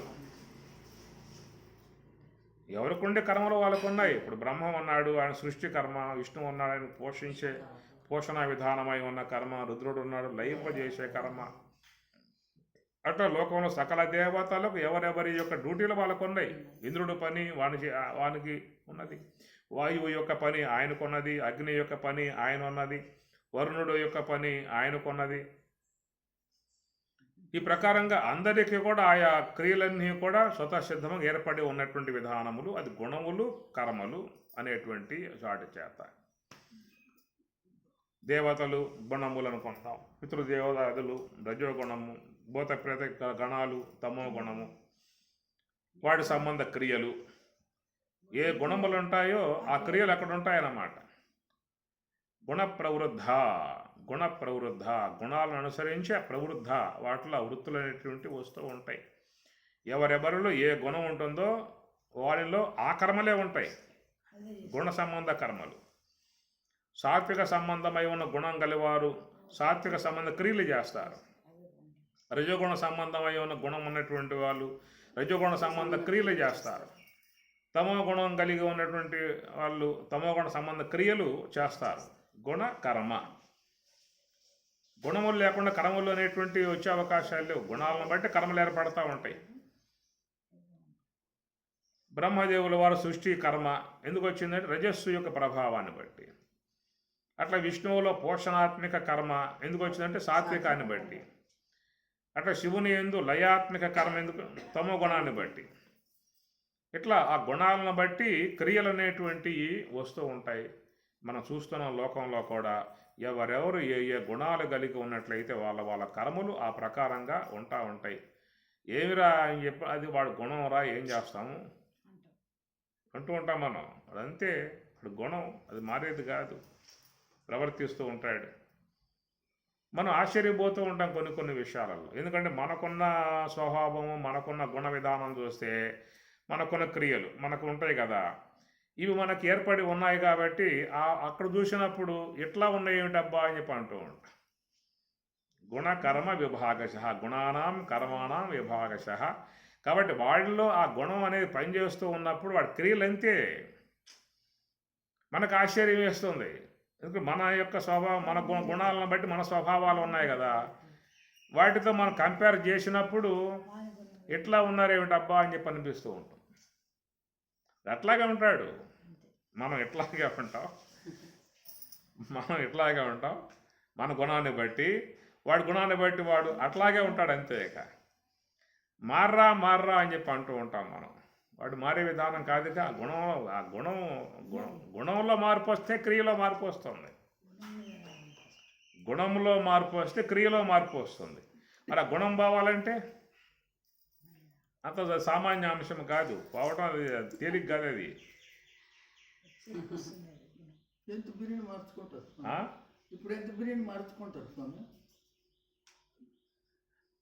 కొన్ని గుణాలు పుట్టుకతో స్వాభావికంగా వస్తాయమ్మ. స్వభావస్తు ప్రవర్తతే అన్నాడు. వ్యక్తులలో కొన్ని గుణాలు స్వాభావికముగా వచ్చేస్తాయి, అంతేగా. అవి పోవాలన్నా పోయే విధానం కాదు, వాళ్ళ స్వభావాలు ఆ ప్రకారంగానే ఉంటాయి అన్నమాట. మనం కూడా ఏంటంటే అది వాళ్ళ స్వభావమయ్యా అని కనుక ఎడంగా వచ్చేసామంటే మనం సేఫ్ అవుతాం, మనం కొంచెం ఒడ్డున పడతాం. కానీ వాడినే మనం చూస్తూ కూర్చున్నాం అనుకో, ఇక మన శాంతి పోతుంది. ఇక మనకుండే శాంతి పోతుంది. ఇక వాడు మారడు, వాడి గుణము, వాడి క్రియలు వాడు స్వాభావికంగా వచ్చేసాయి. అందువల్ల వాడు ఇట్లా అన్నానుకో, మనకుండేది పోతుంది. కాబట్టి ఉదాసీనవత్తు ఆసీన, సాక్ష్యం మాత్రంగా నువ్వు ఉండే విధానం చేయమని. ఇప్పుడు కృష్ణుడు అంతటి మహానుభావుడే అయ్యా కృష్ణాపురానికి పోయి, అరే మీ స్వభావాలు మార్చుకుంటారే, మీ గుణాలు మార్చుకుంటారా, మీ అందరూ బతికిపోతారా, మీతో పాటు ప్రజలు కూడా బతుకుతారు, పిల్లకాయలు బతుకుతారు, మీ స్వభావాలు మార్చుకోండి అని చెప్పని పరమాత్మ ఎంతగా చెప్పలేదు? ఏమన్నా మారినాయా స్వభావాలు? ఏమన్నా మేము మారే ప్రసక్తే లేదు, మమ్మల్ని సంపుగాక. ఉన్నాయి కదా. రావణాసురుడు ఎంతమంది చెప్పలేదు? మండోదరి చెప్పింది. మారవాయి ఎందుకు ఈ విధంగా ప్రవర్తిస్తావు? ఆ తమ్ముడు ఆ విభీషణుడు ఆయన చెప్పాడు, ఎందుకన్నా ఈ విధంగా ప్రవర్తిస్తావు, రాజు అయి ఉండి నువ్వు కూడా నువ్వు. ఆయన చెప్పాడు, తను తన్నాడు అప్పని కాలు పెట్టి తను తన్ని పోరా అని చెప్పాడు. నీది వద్ద బతకడం కంటే అని ఆయన వచ్చేసాడు. ఇట్లా మంత్రులు చెప్పి స్వభావం మారితే ప్రకృతిని అనుభవించే అయ్యలేదు కదా. అరుణాసురుడు రాముడు అయిపోతే ఏమనుభవిస్తాడు? అందుకు కదా మారలేదు అంటే మార్పు అనేది ఎవరికి వారు గమనించుకుని మారే ప్రయత్నం చేయాలి. అంతవరకే. మనం బలవంతంగా మారుద్దామంటే మారే విధానం కాదు. అది వాడిలో పరివర్తన రావాలి, వాడి గుణాలు ఏదో చూసుకోవాలి. 10 మంది ఇట్లా అంటున్నారంటే నాలో ఏదో లోపాలు ఉన్నాయి, నాలో ఏదో తప్పులు ఉన్నాయని చెప్పుకొని పరిశీలన చేసుకుని కనుక వాడు ఏమన్నా మారే ప్రయత్నం చేయగలిగితే అది వాడికై వాళ్ళలో మార్పు వాడికి రావాలి తప్ప మనం బలవంతంగా ఎవరిని ఏమీ కూడా మార్పులు చేసే అవకాశాలు లేవు. వాడు మారాలని చెప్పి అనుకుని మారితే తప్ప మనం బలవంతంగా ఏది మార్చే అవకాశాలు లేవు. అట్లా మారలేదా అంటే ఎంతోమంది మారారు కదా. ఇప్పుడు వాల్మీకి అందరూ మారాల్సిందే స్వామి. ఉంచినప్పుడు ఉన్నట్లు ఉండం కదా స్వామి. ఆ మార్పు అనేది వాడి కలగాలని చెప్పి అంటున్నాను. మనం బలవంతంగా మారుద్దామంటే మారే విధానం కాదు. ఇప్పుడు రత్నాకరుడు అనే దుర్మార్గంగా ప్రవర్తిస్తూ ఉన్నాడు, చేస్తూ ఉన్నాడు. ఈ విధంగా ఉన్నప్పుడు నారద భగవానుల వారు ఎదురయ్యారు. ఆ పూట ఏదో వాడికి చెప్పాడు. చెప్తే ఆయన మాట్లాడినటువంటి వాడై పరిశీలన చేసుకున్నాడు. పశ్చాత్తాపం కలిగింది. ఇన్ని ఘోరాలు చేశాను స్వామి, తప్పైపోయింది, మన మంచి మార్గం బోధించ వాళ్ళు ఒక మార్పు అనేది వచ్చింది. ఆ మార్పు వచ్చింది కాబట్టి ఆయన ఒక మార్గం చెప్పాడు. ఆ మార్గం ప్రకారంగా తపస్సులోకి వెళ్ళాడు, ధ్యానం చేశాడు, మంచిగా వచ్చేసాడు, మహర్షి అయ్యాడు. అంతకుముందు దుర్మార్గుడేగా, దారి దోపిడీ విధానం అంతా ఉంది కదా. కాబట్టి ఈ ప్రకారం కొంతమందిలో కొన్ని పశ్చాత్తాప విధానాలుగా వాళ్ళల్లో భావం వచ్చి వాడికి ఆలోచన వచ్చి ఇట్లా ఉంటే కాదు, ఇది పద్ధతి కాదు మనం అని చెప్పని వాడిలో కొంత మార్పులు వస్తాయమ్మా. వచ్చినప్పుడు వాడు మారే విధానం చేస్తాడు. అట్లా మార్పు చెందిన వాళ్ళే మహాత్ములు చాలామంది కూడా. అట్లా మార్పు చెందిన వాళ్ళే. ఇప్పుడు చిన్మయానంద ఆయన హేతువాది, అందరూ ప్రశ్నలు వేసేవాడు, అందరూ దాడి చేసేవాడు. ఆయన ఒక జర్నలిస్ట్ అన్నమాట. ఆయన ముందుగా ఆయన జర్నలిస్టు. అట్లా చేసుకుంటూ పోయాడు. ఇన్వెస్టిగేషన్ అందరి మీద పరిశీలన చేసుకుంటూ పోయాడు. పోయి చివరికి ఆ ఋషికేశ్వర దయానంద స్వామి గారి ఆశ్రమంలో పడ్డాడు. ఆయన ద్వారా కొన్ని విషయాలు అయితే విన్నాడు. మార్పు ఆయనలో వచ్చింది. ఎట్లా పూర్తిగా మారే అవకాశం అని చెప్పి అన్నాడు.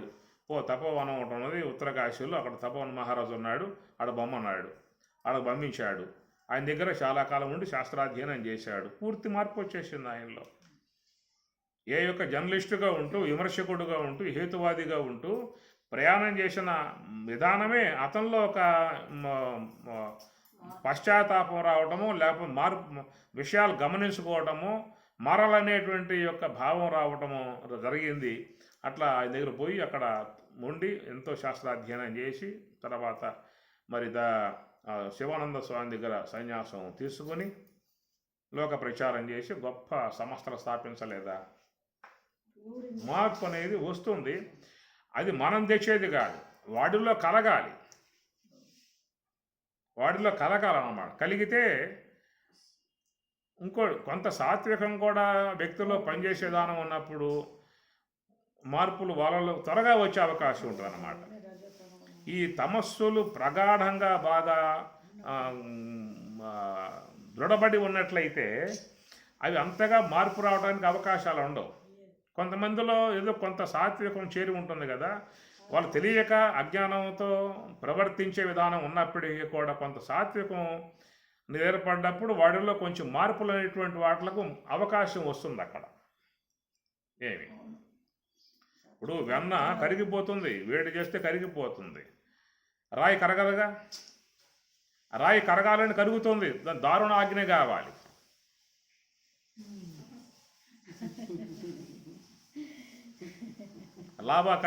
ప్రవహించడం వల్ల అది దారుణమై ఉన్న అగ్ని కావాలి దానికి. అది వెన్న అయితే కొంచెం వేడి చాలు కరిగిపోతుంది అన్నమాట.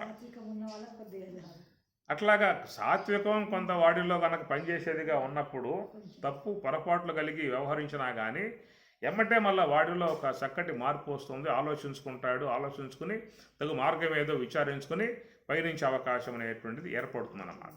అది ఇక కరుడు గట్టుకుపోయి ఉన్న వ్యక్తిత్వాలు ఉంటాయి కొన్ని. కరుడు గట్టుకుపోయి ఉన్న వ్యక్తిత్వాలు రావణాసురుడు ఎంతమంది చెప్పారు, వాడు వినలేదు.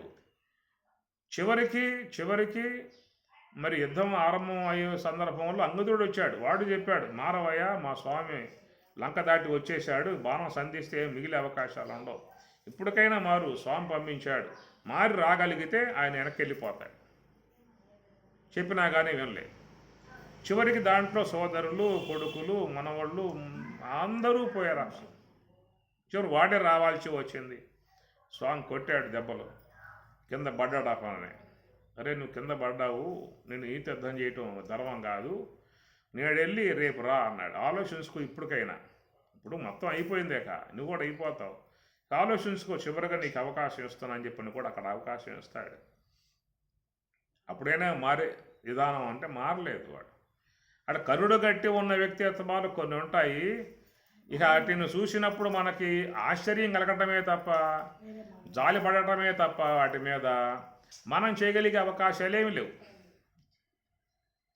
అది మన చేతుల్లో లేవు మార్చడానికి.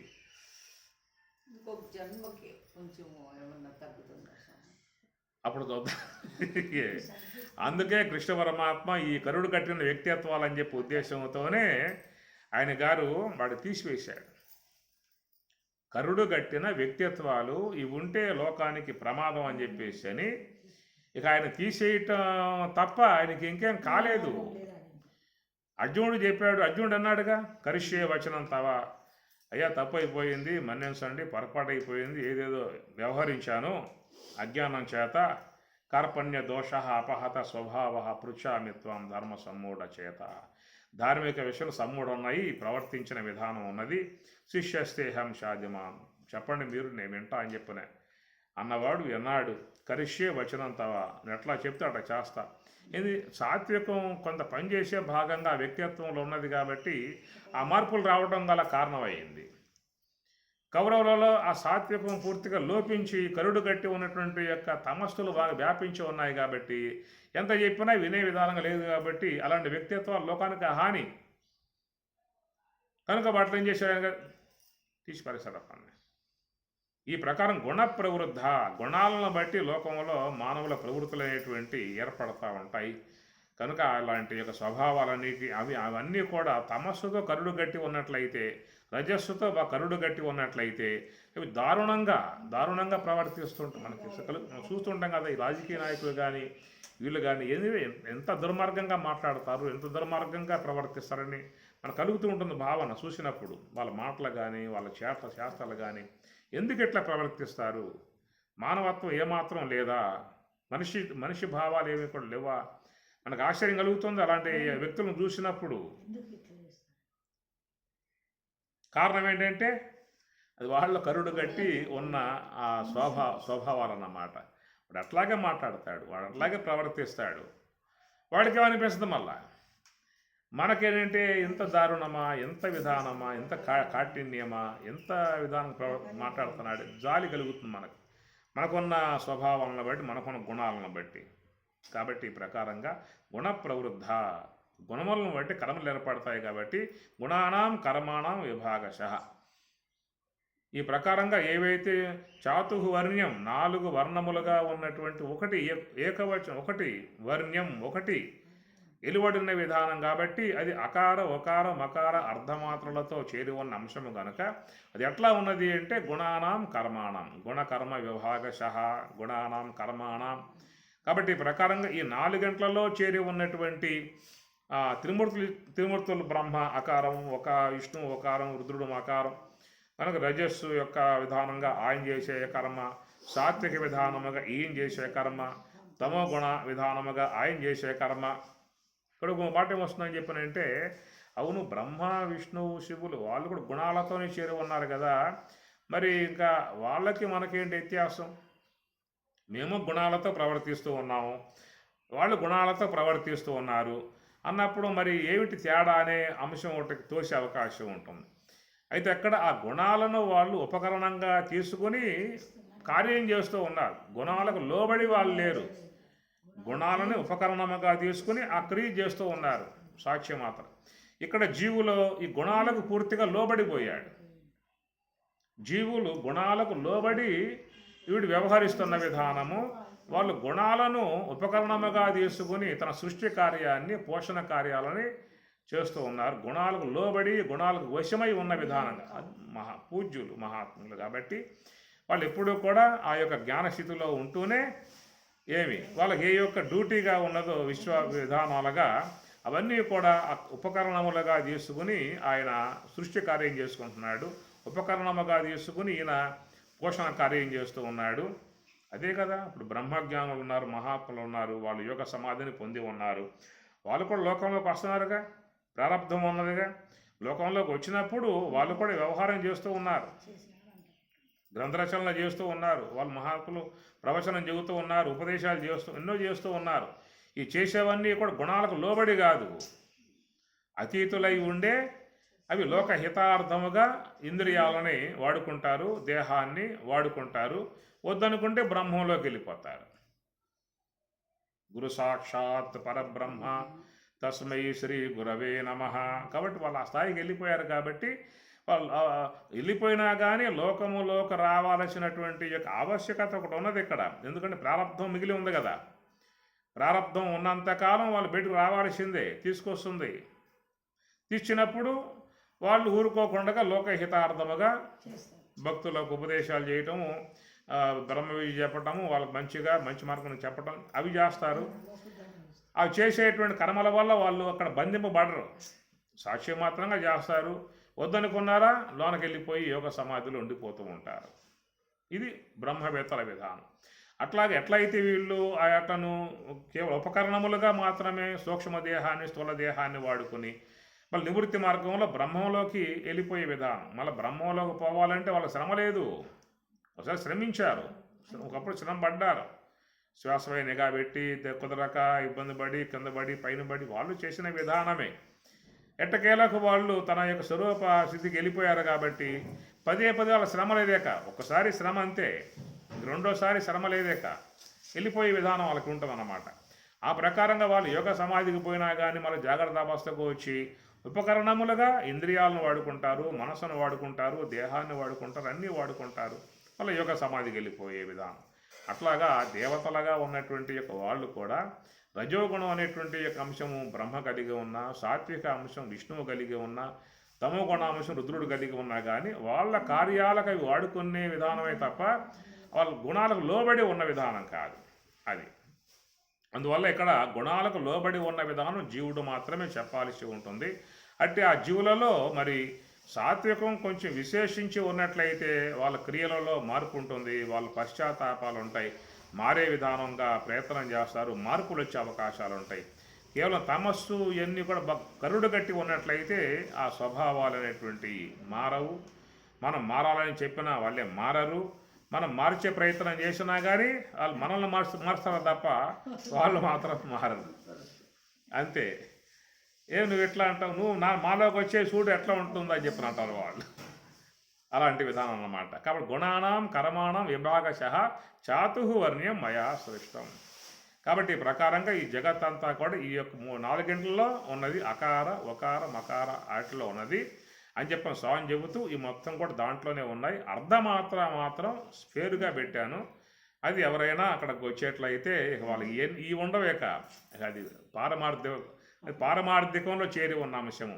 ఈ ఉండవేక వద్దనుకున్నావా ఆడకరా, కావాలంటే మాత్రం నాకు రామాక, ఇవి కావాలంటే మాత్రం అడగరామాక, వద్దనుకున్న పోటే ఆడకరా. అది అక్కడ గురుస్థానం ఉంటుంది, అక్కడ ఆయన గారు ఆ విషయం నీకు వివరించి చెప్తారు. తిరుమాత్రం అర్ధమాత్రం చ, అది చాతుర్వర్ణ్యం మయా సృష్టం అని చెప్పినట్టు తస్య కర్తారం, దాని కర్తగా అనుకున్నా కానీ అకర్తారం విద్ధి, నేను శుద్ధ బ్రహ్మమును, ఏమీ చేసేవాడిని కాను. కనబడుతున్నా చేసినట్లుగా నేను చేసేవాడిని అక్కడ కొంత మిలికలు దాంట్లో కూడా ఏవో ఉన్నాయి, చూస్తే బయటపడతాయి.